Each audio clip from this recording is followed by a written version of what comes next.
Assalamualaikum warahmatullahi wabarakatuh. Perkenalkan, kami dari kelompok 4. Pada video ini, kami akan memaparkan materi tentang uang, institusi keuangan, dan penawaran uang.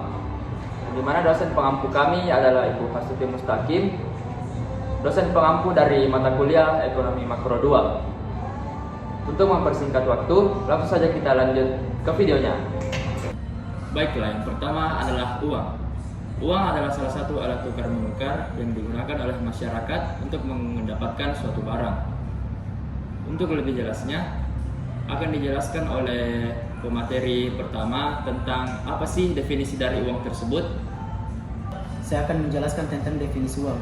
Definisi uang adalah benda-benda yang disetujui oleh masyarakat sebagai alat perantara untuk mengadakan tukar menukar atau perdagangan. Yang dimaksudkan dengan kata disetujui dalam definisi ini adalah terdapat kata sepakat di antara anggota-anggota masyarakat untuk menggunakan satu atau beberapa benda sebagai alat perantara dalam kegiatan tukar menukar. Selanjutnya akan dipaparkan oleh materi kedua.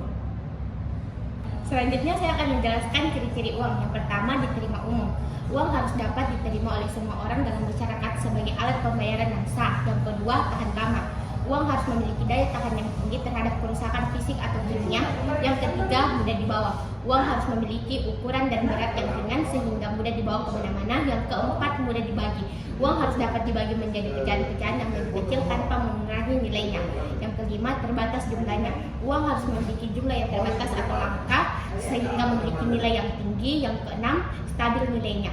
Uang harus memiliki nilai yang stabil atau tidak mudah berubah-ubah sehingga dapat dipercaya sebagai penyimpan nilai.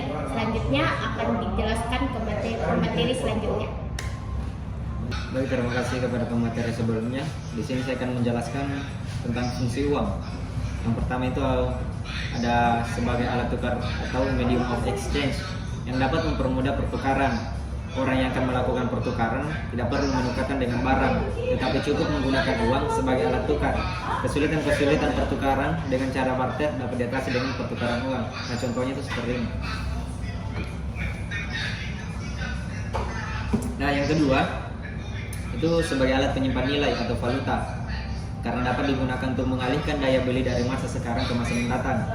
Ketika seorang penjual saat ini menerima sejumlah uang sebagai pembayaran atas barang dan jasa yang dijualnya, maka ia dapat menyimpan uang tersebut untuk digunakan membeli barang dan jasa pada masa mendatang. Selanjutnya saya kembali ke moderator. Baiklah, sebelumnya sudah dijelaskan tentang definisi dari uang, ciri-ciri uang, dan fungsi uang. Selanjutnya saya akan menjelaskan tentang jenis-jenis uang.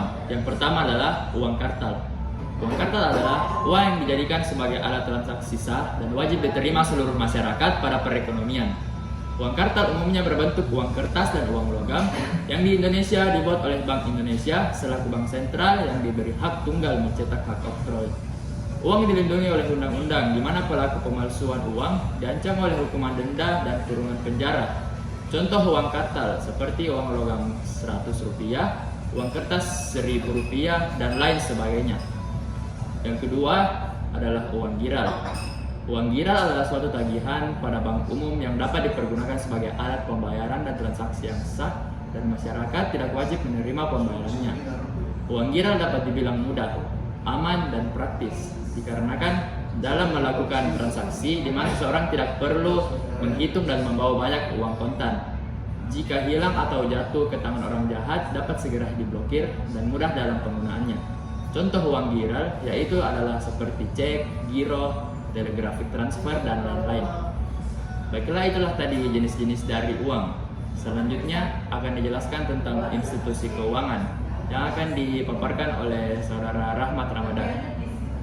Baiklah, saya akan memaparkan tentang lembaga keuangan. Lembaga keuangan atau institusi keuangan adalah semua perusahaan yang kegiatan utamanya adalah meminjamkan uang yang disimpan kepadanya. Lembaga keuangan memiliki beberapa jenis, yaitu bank umum.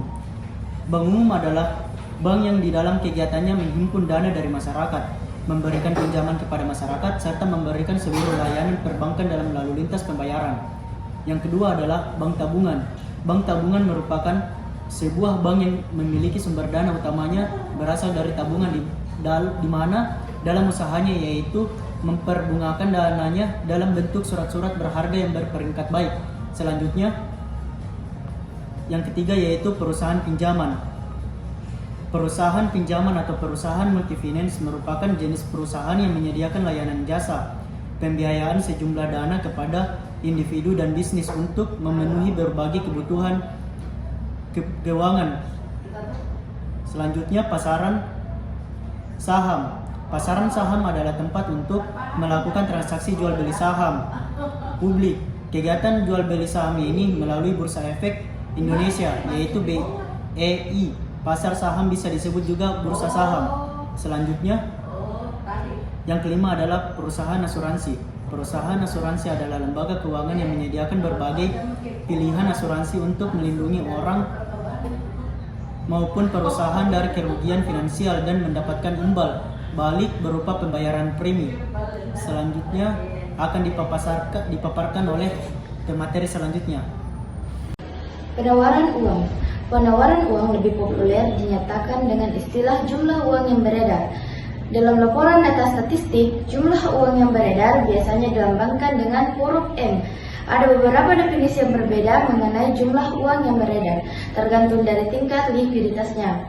Secara sederhana, penawaran uang atau jumlah uang yang beredar terdiri atas uang logam, uang kertas, simpanan giro, deposito berjangka, dan berbagai macam tabungan dan rekening valuta asing milik swasta domestik. Penawaran uang dipengaruhi oleh pemerintah dengan berbagai kebijakan yang ditetapkan. Lembaga yang biasanya bertanggung jawab, mengatur, dan menjalankan kebijakan khususnya moneter adalah Bank Sentral. Faktor-faktor yang mempengaruhi penawaran uang, yaitu 1. Semakin tinggi tingkat bunga, maka semakin sedikit jumlah uang yang akan beredar. Sebaliknya, semakin rendah tingkat bunga, maka semakin banyak jumlah uang yang akan beredar. Yang kedua, semakin tinggi pendapatan masyarakat, semakin banyak uang yang beredar karena semakin sering melakukan transaksi.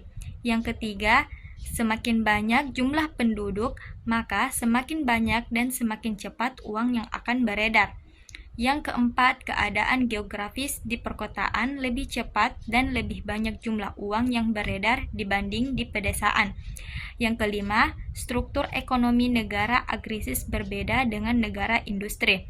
Negara industri, peredaran uang lebih cepat dan lebih banyak. Yang keenam, penguasaan iptek penduduk. Iptek negara yang lebih maju dan lebih banyak serta lebih cepat uang yang akan beredar dibandingkan dengan negara yang menerapkan teknologi yang sederhana. Dan yang terakhir yaitu yang ketujuh, globalisasi industri di lingkungan dunia usaha. Semakin global dan arus modal ekonomi antar negara yang semakin meningkat, uang yang beredar juga dipengaruhi oleh transaksi-transaksi internasional. Dalam hal ini, kurs uang mempengaruhi peredaran.